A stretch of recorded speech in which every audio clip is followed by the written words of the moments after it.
Hi friends, I am Ankit and today I will show you how to reset Gmail password. Friends, if you want to reset your Gmail account password, then you need to open Gmail app.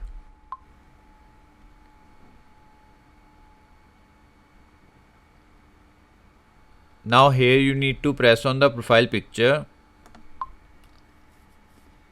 Now here press manage your Google account.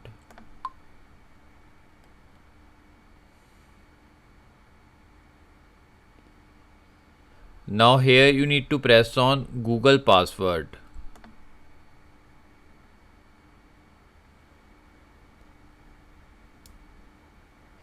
Now you need to enter your mobile password. Now here you need to enter your new password and retype your new password over here, and after that press on change password.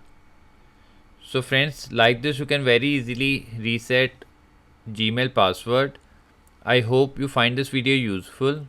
If you like the video, then press on like button and don't forget to subscribe our channel and press on bell icon to receive email notifications free of cost.